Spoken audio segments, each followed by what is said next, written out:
Rough weather was blowing up and down the coast, and a blanket of thick fog hung over the harbor. The dispatcher called all the tugs into the great ocean dock. Theodore was the last to return. He had a very strange look on his face. "Is something the matter, Theodore?" asked Emily. "I think," said Theodore, catching his breath, "I think I saw a ghost." "A ghost?" said Foduck. "What did he look like?" asked Hank. "Tell us, Theodore." "I didn't really see it that well," explained Theodore. "It was out near Shipwreck Rock. I saw a small ship. That is, it looked like a ship, only it was a ghost." "Well, how did you know it was a ghost?" said Hank. "It made a strange sound," said Theodore.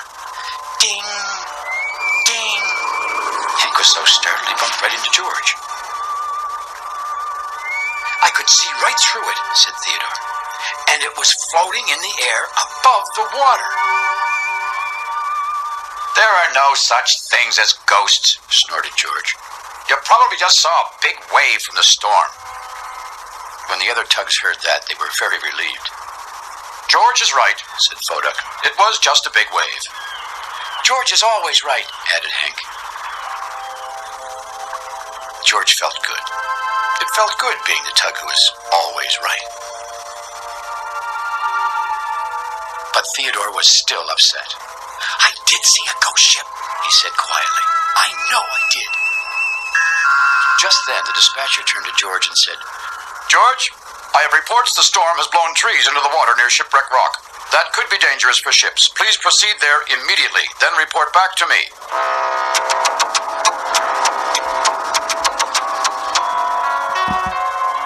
George headed toward Shipwreck Rock on the edge of the big harbor.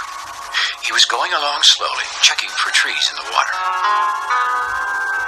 It grew very quiet, except for the sound of the distant foghorn on Willie's Island.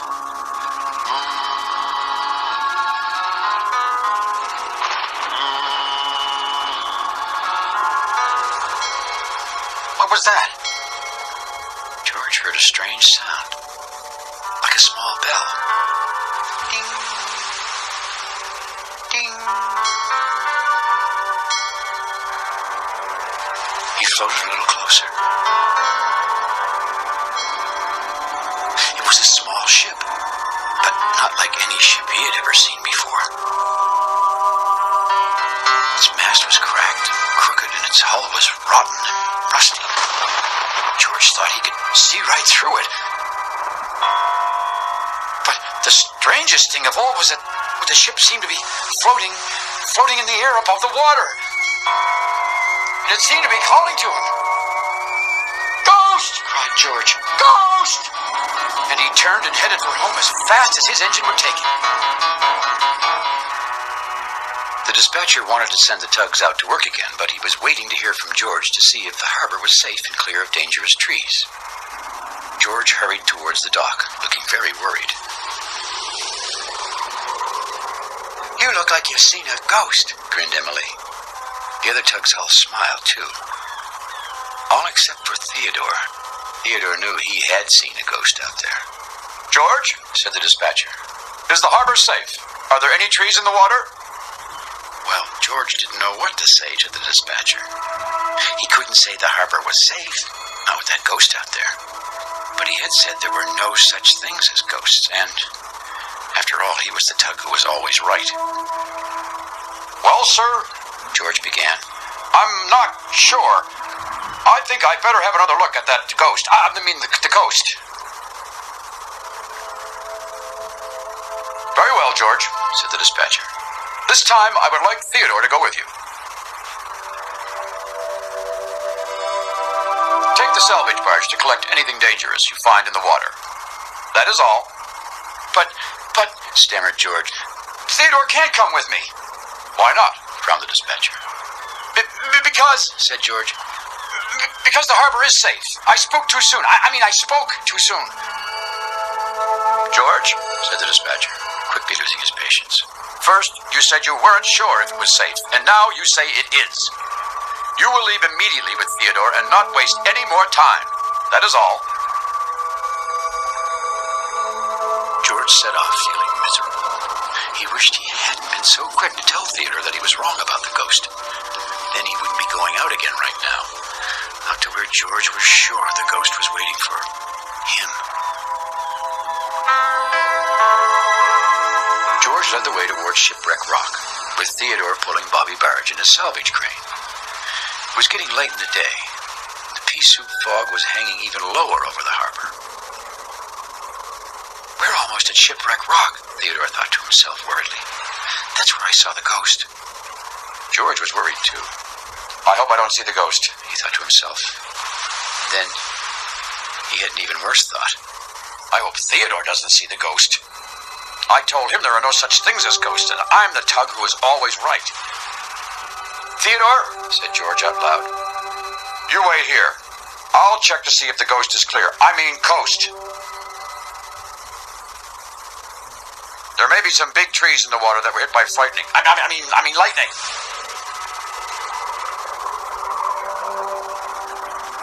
George headed towards Shipwreck Rock. But as soon as he was out of sight of Theodore, George stopped his engine and just floated silently, listening. Foghorn? Seagull? Waves in the rocks. George was naming all the sounds he heard, all the good old familiar, not a ghost sounds. Meanwhile, Theodore floated along by himself, naming all the things he saw, all the good old, familiar, not a ghost things. Shadows, dock, a scary rock. Another foghorn, said George. Boat whistle. Ghost. Ghost, shouted George. That strange sound belonged to the ghost. George raced to where he had left Theodore. Theodore was nowhere to be found. Then George had a terrible thought. Maybe Theodore saw the ghost. Or maybe the ghost saw Theodore. Suddenly something bumped right into him. Oh! Cried George.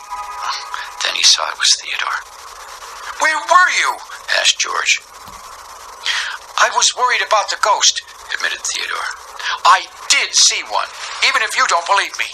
Well, I've inspected everything, frowned George. And the ghost is clear. I mean, the coast. What was that? Said Theodore. There was that strange sound again. Ding. Ding. And it was much closer now. The tugs realized with a shudder they were almost at Shipwreck Rock. Theodore, said George, looking very unhappy, I have something to tell you. And then, again, there was the strange sound. It was very close now, and it seemed to be calling them. What were you going to tell me? Whispered Theodore. Tell you? Said George. You had something to tell me? Repeated Theodore. Ghost! Cried George. Ghost! Cried Theodore. Come on, Theodore! Just then they heard, Theodore! Theodore! The ghost was calling Theodore. It knows your name, said George. I know that voice, said Theodore. And gathering his courage, he called, Digby? Is that you? Yes, it is, called Digby the cable ship. The ghost's name is Digby, said George.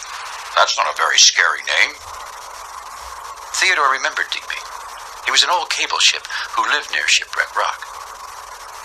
Just then, the fog lifted a bit, and the tugboats could see that Digby was sitting right up on top of Shipwreck Rock. So it isn't a ghost, said Theodore. You were right all along, George. Now, George was about to say that Theodore had been right about the ghost. But now, there was no ghost. That meant George could still be the tug who was always right. So George didn't say anything. Theodore turned to Digby. Well, how did you get up there? A big wave washed me up here during the storm, explained Digby. Now I'm stuck. We thought, Theodore thought, said George, that you were a ghost. Yes, agreed Theodore sadly. With the fog all around, it looked like you were floating in the air above the water. Well, I wish I could float in the air, groaned Digby. How will I ever get down from this rock? Well, Theodore had an idea.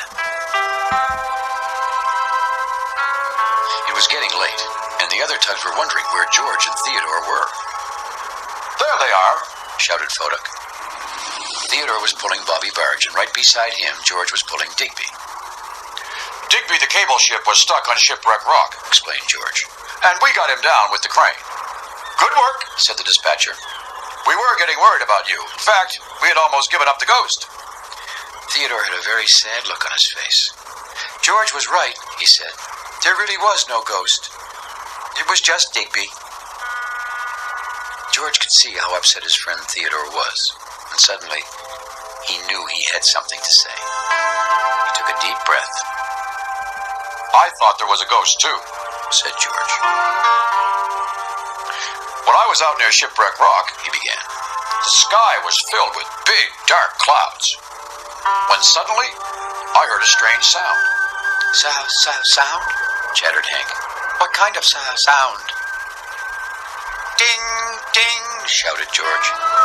Hank was so startled, he bumped right into Emily. The other tugs had to laugh. George told everyone the rest of his ghost story, which really wasn't a ghost story. And do you know something? George found out it didn't feel so bad being the tug who was sometimes wrong. Not so bad at all. He's a tugboat and a friendly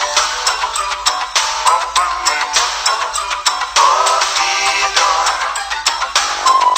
likes to do the things that friendly tugs do. Pushing and a pulling in the great big harbor, in the great big world is so much fun. So many brand new things to discover. Waking with the sun, gotta get the job done on Theodore.